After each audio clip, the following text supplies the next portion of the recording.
My passion is very much, being outside, Yeah. being in nature. I love surfing, and it's kind of just become a big part of my lifestyle. Yeah. And it's naturally found its way in my artwork.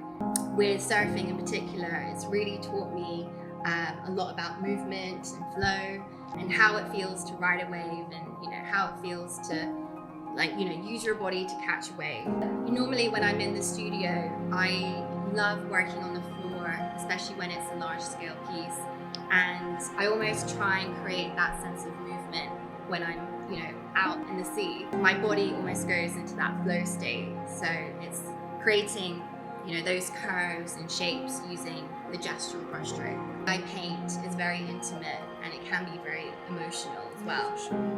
So I'm currently working on a new series inspired by coral reefs.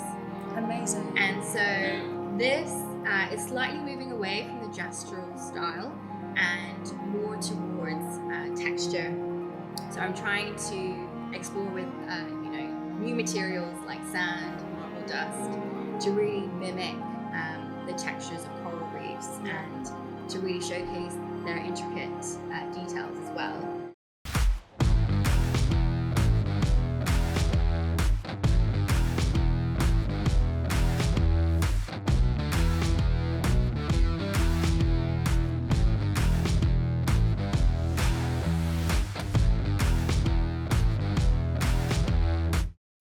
Welcome back to another Brushworthy podcast episode, and today we are joined by the fabulous Lara Sayegh, and we're going to be talking all things paint, process, and the power behind her work. So, hi! Hello! How are you? I'm good. How are you doing? I'm good. Thank you so much for joining us. I've been so excited to have you on today's episode. Super exciting. First time doing a podcast. It is the first time. A little bit nervous, but I'm excited to share my story and showcase some of my pieces. Yeah, exactly. So for anyone that might not know you, I mean, not even just as an artist, but as a kind of individual, how would you describe yourself in 3 words? Oh, that's didn't expect that question. I'd say in 3 words, I'm outdoorsy. Oh. I'd say I'm kind, and I'd say I'm friendly. Kind, friendly, and outdoorsy. Yeah. Outdoorsy is a great one. So you're a traveller. Very much a traveller. Where was the last place you went to? So the last place was Sicily. So fabulous. Yes. Okay, amazing. What was you doing in Sicily? Was you making art or just traveling? No, so traveling, exploring the coastline. So I got a lot of inspiration behind my new collection, which is not in the gallery, but it's very much around texture work, which is slightly different to what I did previously. So so that's kind of like where I got the inspiration from. Yeah. Okay, super exciting. So tell me about your journey as an artist. Is it something you've kind of always done? Did you grow up in a creative household? Like, how do you kind of come about making art? Yeah, so I'd say I've been a working artist in the last 5 years. Yeah. But art has always been a very big part of my life. I've been doing it as much as I could growing up and throughout school. But I actually didn't follow the most linear path as an artist. Okay. So I actually studied business at university. Wow. Yeah, and then interesting mix. I know. And then I worked in marketing for various brands. Okay. So I always had a creative outlook in that sense. But a few years ago, I decided that I wanted a career break. Yeah. And I basically got made redundant, and I kind of took a step back and reassessed what I really wanted to do next. Yeah. And so I knew I had a passion for art, and I really wanted to manifest that in some way. And so that's when I decided to enroll into Central St. Martin's. Wow, okay. And I did a few painting courses there. So learned to paint with oils and learned new techniques, new styles, and it really helped build my confidence. Yeah.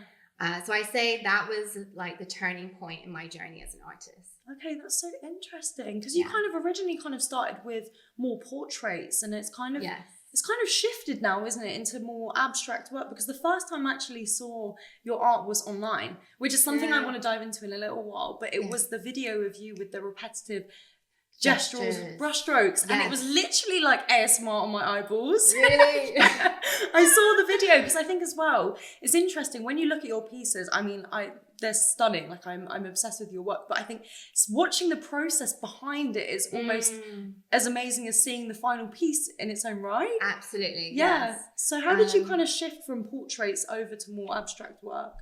Well, I could share a little bit more about the portrait work. Yeah. To begin with. Yeah, please. So, I mean, at the moment here in the gallery, we have 2 collections. Okay. So the first is the portraits, which is basically an ongoing series that explores themes around identity. Yeah. And I paint women from ethnic backgrounds who were raised in a Western environment. Okay, amazing. And so that topic is quite a personal one for me because it kind of explores, so coming from an Arabic household and growing up in the UK, you know, these themes were, you know, kind of rooted into my own personal experiences. Yeah, of course. And so key elements in the work, like texture and color, is used a lot to really bring out one's identity.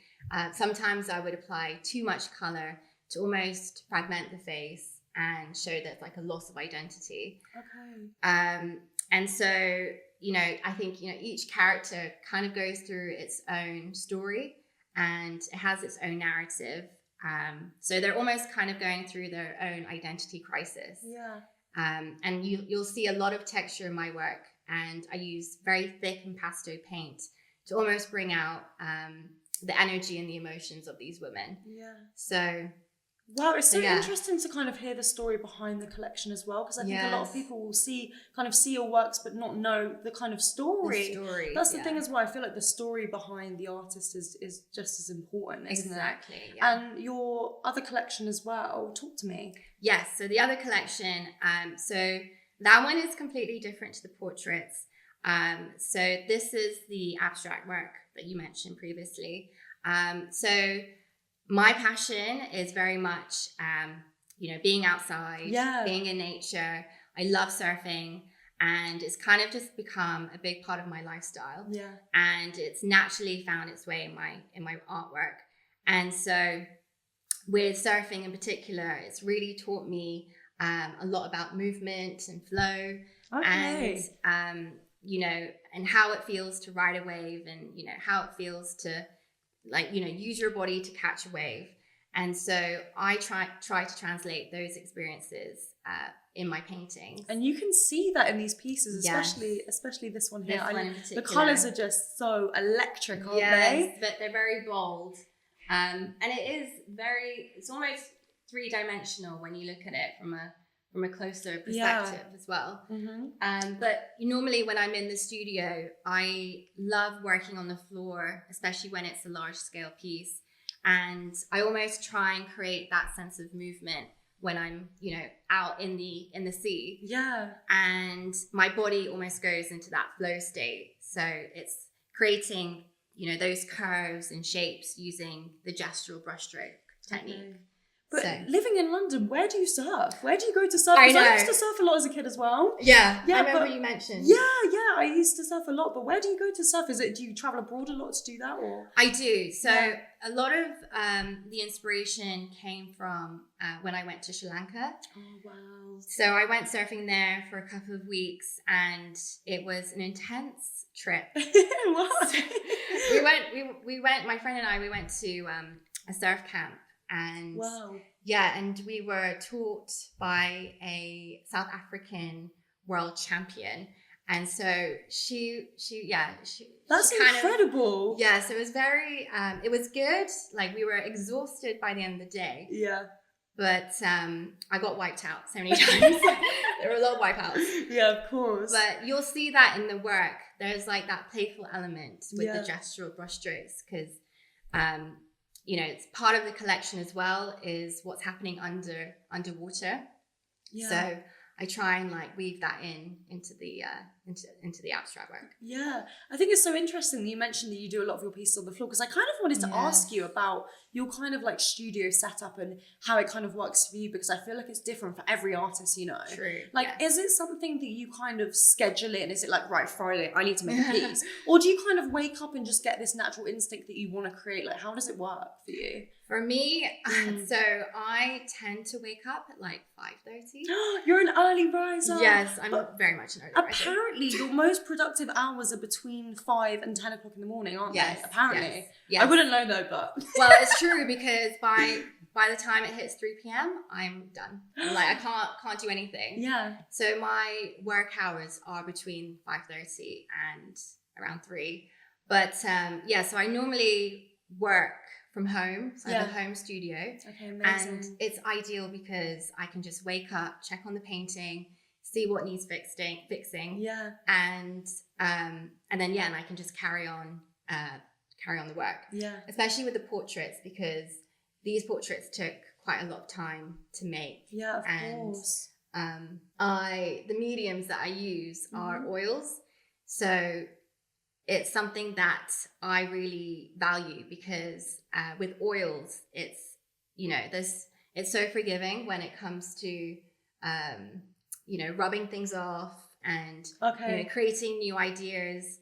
So I think with oils, it really allows me to sit with decisions. Okay. And because it, dries so slowly. Yeah, of course. It's something that I very, very much value, because I can be very indecisive when it comes to my painting. Yeah, I was going to ask that. Like, how does it work? Do you ever make a piece and you get so frustrated by it and start again? Or do you always... Yeah. how does that work? Because I'm someone who, I'm such a perfectionist. If I look at something and I'm not completely happy with it, do you just start again? Or do you always keep going back to it and working on it? Like, do you have to leave a piece and let it marinate? Or how does it work? Well, when it comes to the abstract work, I tend to... So the way I work in the studio, I'm on the floor and I tend to make broad gestural marks on the canvas to really set the tone of the piece and, let the composition start to take shape. Okay. But it can get very messy and it's very unpredictable what can happen. Sometimes it's by chance or by accident, the way, the piece comes out.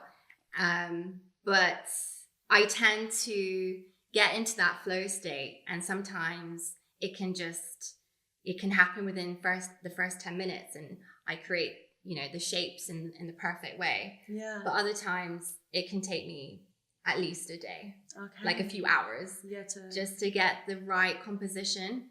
And because I'm working with large paintbrushes, it is like, it's a lot of manual labor, very much. It hurts the wrist, and it does get tiring.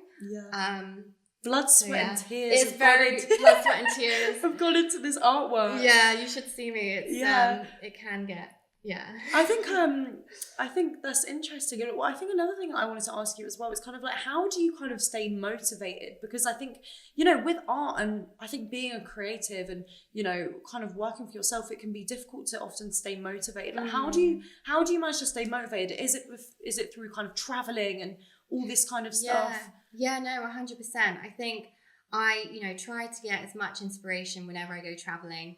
My trip recently to Sicily, I was exploring the coastline, and I was getting inspiration by coral reefs and what's happening under the water. So I think that sense of adventure and how like the light glistens off the sea, and whenever I go surfing, especially, there's a new experience every time I go surfing. Yeah. And there's so much emotion, and, the way I paint is very intimate, and it can be very emotional as well. For sure. So I try to bring, something new every time I paint. Yeah, this is what I think I love about your work. You're so versatile. Like, I think, someone could look at these two pieces and think they were from two completely different artists. Do you know what I mean? That's what I love. You're so multi-genre. And I think there's something for everyone. You can't not love loved the pieces. And I was absolutely memorized when I saw that video online. I was this is insane. I'll have to do one here in the please. gallery. We would love to. But how long have you been with the London Art Exchange? Like, how did you come about working with the gallery? So I think it's been since I signed, since November. Since November? Yes. Last year. Yeah. And it's an interesting one.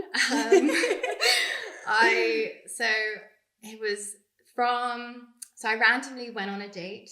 And wow. Yes. And this just got real juicy. And we were just having a few drinks outside the gallery. Yeah. And the door opened late at night. You know they say one door shuts and another one opens? The London Art Exchange revealed itself. And we didn't see it coming. And so one of your colleagues invited us in. Wow. And we mentioned that I'm an artist, and the conversation was flowing, and we exchanged emails. And next thing you know, and then I come here to show my work, and we're doing a podcast. I think it's so interesting though, isn't it? How just one conversation can lead to another, and if you hadn't sat on this particular step, we wouldn't even be sat here right now. I know. It is actually crazy when I look back at it. Those steps that led us to the gallery. Yeah, exactly. And it was like late at night, and we didn't think the gallery would be open. Yeah. So what are the chances? Very much by chance. But just going back to when you studied at Central St. Martin's. Yes. What did you study there? So I did a few painting courses there. Okay. And I was with a bunch of artists who was kind of in the same path as me. They didn't do a degree, but they were learning to paint. You know, they wanted to continue their journey and try to become a full-time artist. Yeah. And so I was learning to paint with oils, and because I was very comfortable using acrylic. Yeah. So I really wanted to diversify with my medium. Experiment and just try new techniques and new styles. And so at the beginning I was learning to paint with portraits, and that kind of developed the portrait series. And so I'd say it really did build my confidence, because you know, it's quite hard to get into the art world if you if you don't have enough contacts. Yeah, of course. So I thought that was a really good opportunity for me to meet other artists and kind of get mentorship as well. Yeah, definitely. That's so interesting. And I think as well, it's 2025, this kind of digital age that we're living in. I mean, that's how I kind of first even saw your work myself, was obviously it's displayed in the gallery, but the videos online is what really drew me to you. And how do you kind of like navigate being an artist in this digital age? Like, do you always feel that there's kind of more pressure to kind of be seen than to create? Yeah. Do you know what I mean? 100%. Yeah. So I think there is kind of a sense of pressure, especially on social media, you know, with the algorithms changing constantly. And when I started like 5 years ago, and it all started on Instagram for me. Yeah. And I had a background in marketing, so that kind of helped. Yeah. And I had experience building websites, so I started to share my work on Instagram, and it gained interest slowly. But I think the more video tutorials that I was posting, the more awareness that I was getting. Yeah. So I think it was just a matter of just, you know, having that drive and motivation to, you know, constantly share your work. But another thing, actually, I think when I first started, I wasn't as confident, like posting about my work. Yeah. But naturally, I think as I went on, I was building that confidence. But yeah, so I think social media as a tool is very, very important in this day and age. Yeah, it's so important, but I think it can be so... I think there's just so many pros and cons, because I think it's quite easy to kind of critique yourself based off the algorithm and how well something's doing, rather than the actual quality of your own work.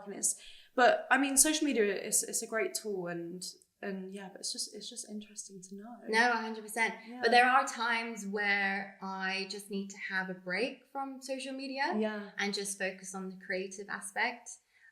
because I do get into this creative block, and I just need to like not have any technology involved. Yeah. And that I'd say that helps.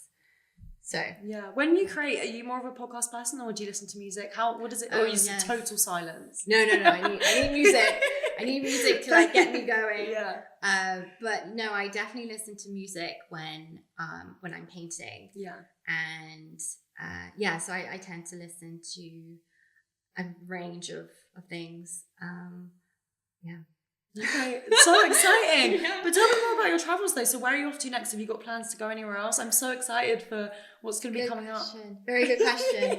So I just came back from Sicily, and I really want to go to Egypt. Wow. So you know, Egypt's one of my favourite places I've ever been. Yeah. Yes. Oh, you've been? I've been to Egypt. Really? But I went as a child, and I feel like when you go on holiday as a child, it's quite different. Okay. Yes, But it is slightly. it's you don't so remember different. as much. Yeah, exactly. But I did the whole safari. I was inside the pyramid. No. I was I don't even know if they're still doing that now. Is that a thing? I don't know. But I was inside the pyramid. Wow. Yeah, Okay. I've got claustrophobia now. I would not be doing that as a record 25-year-old. But Did you go down like the coast as well? no, but I went to the museum, like Tutankhamun, like Nice. that whole situation. Oh yeah. I did a lot. Like That's there was a cool. lot to unpack. But yeah, Egypt's so much fun. But the only thing I didn't like about Egypt is the pavements are really big. Like it's the size of this sofa.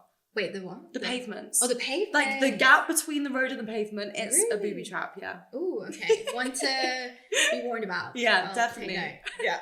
So Egypt, we're going to when are you going? I mean, no. This is in the. Oh, this is like in the works. Yeah, I really want to go because I know like the coral reefs and diving Yeah. and so It's much. the Red Sea. Yeah, there's so much going on over there, and I really want to explore the underwater and get a lot of inspiration from there. Yeah, super exciting. Oh Yeah. my gosh. So in terms of kind of what's coming up next, Yes. what can we kind of look forward to? What's happening? Like Yes. So my next collection. So I'm currently working on a new series inspired by coral reefs. amazing. And so this is slightly moving away from the gestural style and more towards texture. So I'm trying to explore with, new materials like sand and marble dust to really mimic the textures of coral reefs and to really showcase their intricate details as well. So that one, I can't reveal too much, but I have shared a few pieces on Instagram. Yeah. And they're very three-dimensional. They're very tactile. And so watch this space. That's so exciting. I can't wait to see what's coming up. Yeah. And before we go, I always love to ask this question to all of our artists. Yeah. It's just a small one, but would you rather be known for your skill or your story? If you had to choose. Oh, that's a good question. I think definitely the story. Because I think with any piece, there's an emotional, view. And I think, in general, especially with abstract pieces, it leaves room for conversation. Yeah. Very much room for interpretation as well. And, I think with abstract pieces in particular, it leaves room for feelings. And I really want people to experience something when they see my work. Yeah. And so I think more about the story. The story. Yeah. Okay, amazing. And for anyone who's kind of comes across this podcast and, where can people find you? Have you got a website? Where can people find your work? Yes. So you can find me on my website. Yes. You can find me here in the gallery. Find me in my home studio. If anyone wants to come looking. So I think those places. Yeah. Okay, amazing. Well, thank you so much for coming on and joining us today and sharing a little bit more insight into your work. And guys, hope you enjoyed this episode. We shall see you next time. Like, subscribe, and see you soon. Bye. Ciao.